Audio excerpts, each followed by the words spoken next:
Seção 5. Dos atos do escrivão ou do chefe da secretaria, artigo 206.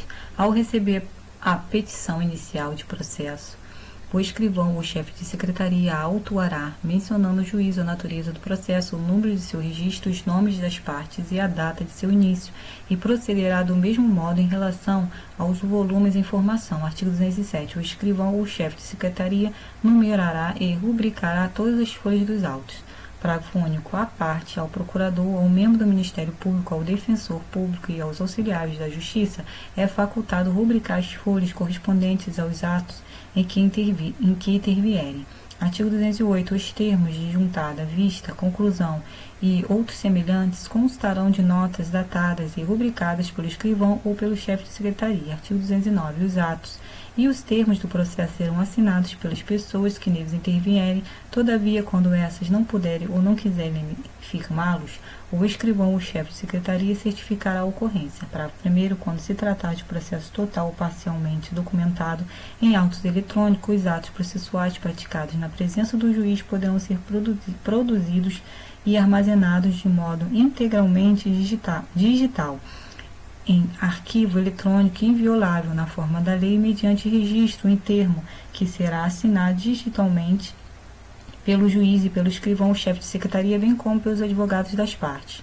Parágrafo 2º. Da hipótese do parágrafo 1º, eventuais contradições na transcrição deverão ser suscitadas oralmente no momento de revisação do ato, sob pena de preclusão, devendo o juiz decidir de plano e ordenar o registro no termo da alegação e da decisão. Artigo 210. É lícito o uso da taquigrafia, da estenotipia ou de outro método idôneo em qualquer juízo ou tribunal. Artigo 211. Não se admite nos atos e termos processuais espaços em branco, salvo os que forem inutilizados, assim como entrelinhas, emendas ou rasuras, exceto quando expressamente ressalvadas.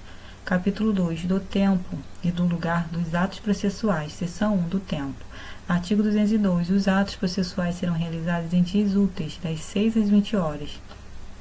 Parágrafo 1º. Serão concluídos após 20 horas os atos iniciados antes, quando o adiamento prejudicar a diligência ou causar grave dano.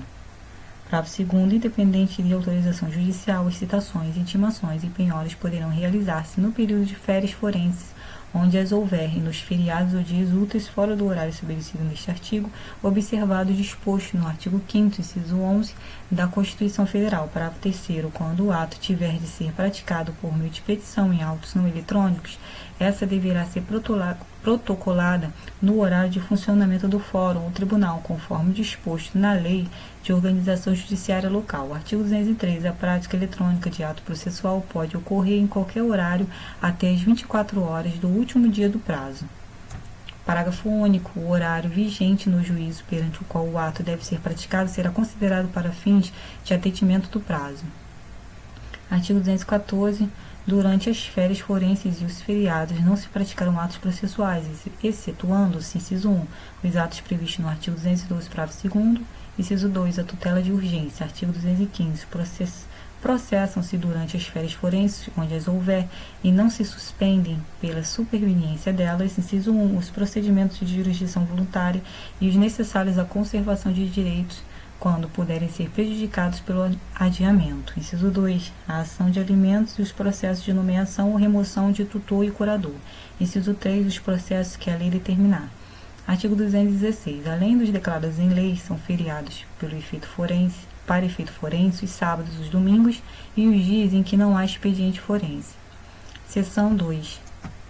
Do lugar. Artigo 217. Os atos processuais realizar-se-ão ordinariamente na sede do juiz ou, excepcionalmente, em outro lugar, em razão de deferência de interesse da justiça, da natureza do ato ou de obstáculo arguido pelo interesse e acolhido pelo juiz. Capítulo 3 dos prazos. Seção 1. Disposições gerais.